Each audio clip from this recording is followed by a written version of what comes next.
So today I'm going to debunk the idea that Trump supposedly had a good economy. Of course, we know, those of us who actually look into it, the economy as a whole, we know that the trick is they just talk about Wall Street and how good they're doing, the stocks are doing, but that doesn't speak for the whole economy. The economy should be based on how well everybody's doing economically. So we're going to start off first. The first story that caught my attention was homelessness among school-age children hits decade-long high. New data shows homelessness among school-age children in the United States has surged to a decade-long high. More than 1.5 million public school students experienced homelessness during 2017-2018 school year. That's a record-long high in over a decade during the Trump administration. It's not good when kids are homeless. This is, I believe, another article to back it up from T7 from the 74million.org.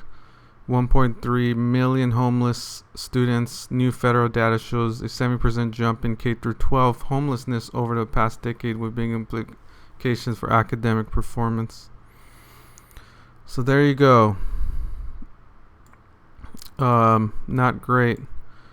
Now I'm moving on to multiple jobs, where people are working multiple jobs, which I'm going to get to right here, which strangely enough I found in a Fox Business article, which they seem to be basically believing that this is a good thing, that people are working multiple jobs. They're glad that people are slaving away, working 3 jobs, not having any time to live their life, just working nonstop. Record high number of American workers have multiple jobs. Published September 7th. This was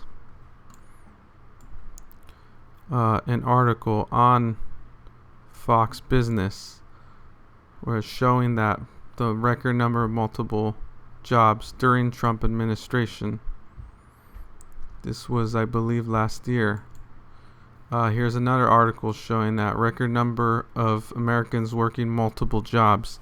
So you see the problem with that is that people don't work multiple jobs because they want to. People typically work multiple jobs because they have to. They have to pay the bills, or they don't have enough money to survive. So they take up another job or two. And this was September 9th, 2019. Record high Americans working multiple jobs. That might show that might add into the supposed jabs that Trump likes to brag about. But if a lot of those jobs are because people are working multiple jobs, that's not good for the economy at all. It's good for the rich people and the corporations, but not good for the average person. Next is I'm going to talk about the national debt. So the national debt, U.S. national debt hits record 22 trillion NPR. This is February 13th, 2019. Another quick thing is that I'm doing all this, the date of all this is before the coronavirus outbreak, before it really became a big thing in the U.S. and before the lockdowns and before the closures, because obviously people are going to use that as a reason that Trump's economy is not good anymore. But my whole point is all these dates are predate that, and it shows that his economy was horrible before the coronavirus. So the U.S. national debt hits record 22 trillion. That's not good. If you want a different, another, some more links to that, some more articles. Business Insider says the same thing. Also CNBC. 22 trillion. If the country is at debt, record number high, 22 trillion, that is not good economy. I'm sorry to tell you that. I know you guys want to believe that because he's in business that he's, somehow good for economy, but he has been a disaster, an absolute disaster. Deficit is next. We're going to look at the deficit. Budget deficit smashes 1 trillion mark, the highest in 7 years. 1 trillion mark. The deficit is skyrocketing. The highest, and this was in September 12th, 2019. Well before coronavirus. The economy was already going to a bad place, leaving a huge deficit, huge debt for whoever takes over after Trump. So there you go. Next, we're gonna do farm bankruptcy, which there was some kind of claim that Trump was good for farmers. Not true. Farm bankruptcy rise again. So in this article,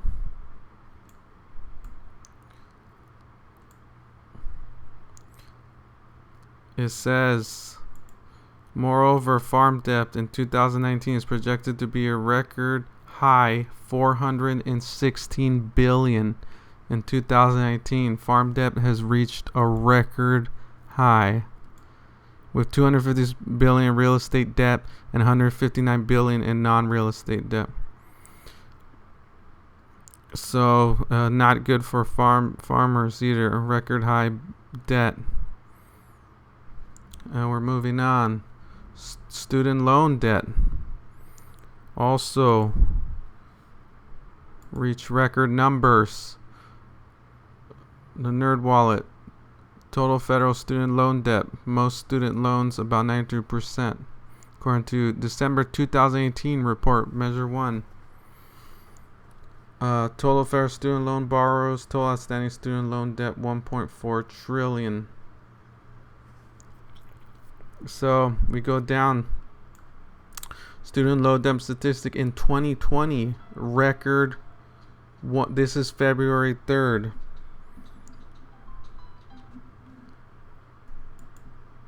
February 3rd, well before the lockdown, before any of the coronavirus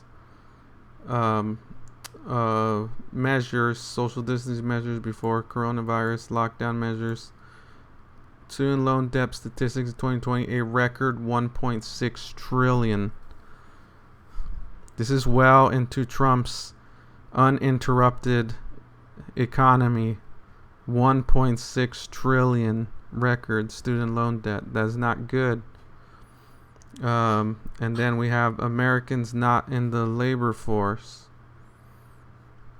Let's look at that.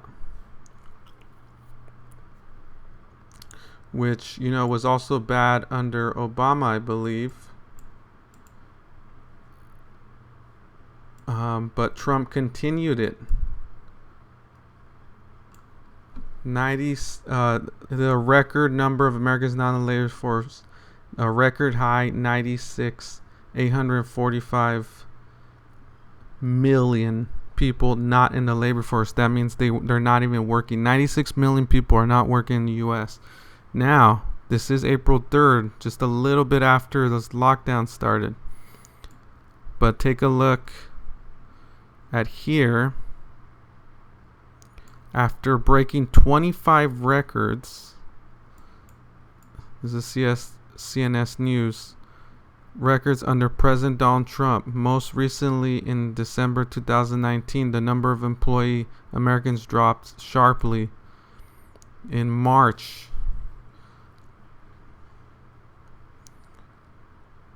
so he broke 25 records under President Donald Trump.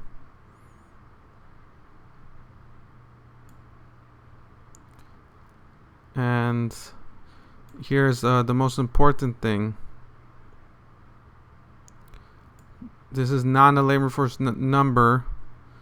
Reached its previous record high of 96,000. Even if you count this new record high to the pandemic, his record high began actually in when he started his first year. It broke a record of most people out of employment, and he continued it well into his they call it tenure, well into his presidency. 96 million people in August 2018, well before coronavirus, are out of employment, are out of the workforce. That means no longer looking. That means they're out of work for over a week. You're just out of work for a week, boom, you're out of the workforce. You're not counted in the baloney jobs numbers that Republicans and Democrats like to brag about. And currently, Donald Trump likes to brag about jabs all the time. But 96 million people don't even have a job in 2018, a whole 2 years, or almost 2 years before coronavirus. Now it's continued to be horrible. All right, now we're moving on to credit card debt. Credit card debt in U.S. rises to record $930 billion. Young borrowers are feeling it the worst. So young people, you could come out and vote against this horrendous economy. Total credit card balance increased by $46 billion to $930 billion. Well above the peak seen before the 2008 financial crisis. This is now. This was in February 11th, 2020. Also before the pandemic, before the coronavirus hit America for the most part. In a big scale. Before any lockdown, for any measures, it was record high. And this is according to the final quarter of 2019. Record number of credit card debt. Tell me this is not a horrible economy. Lastly, we're going to people living the paycheck under paycheck. This is a Forbes article. Take a look at the date, January 11th, 2019, well into Trump's third year, beginning of his third year. 78% of workers live paycheck to paycheck. And it's probably worse now, obviously. Career Builder found that 78% of U.S. workers are living paycheck to paycheck. This number may be further exacerbated by the recent federal government shutdown, which has resulted in more than 800,000 federal employees not receiving paychecks. So that was the brilliant Republican government shutdown.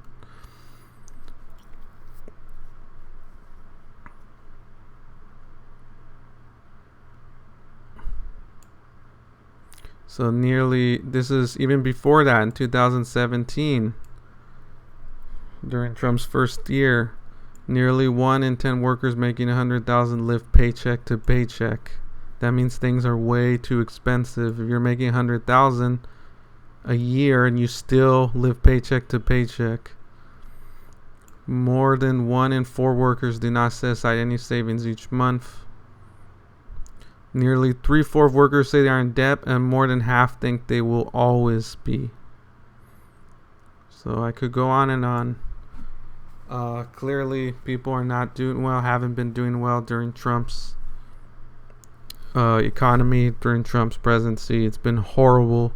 Trump's economy has been horrible before the coronavirus. So there you go. Let me know what you think in the comment section below, and please subscribe to my channel if you get a chance, so I could keep doing doing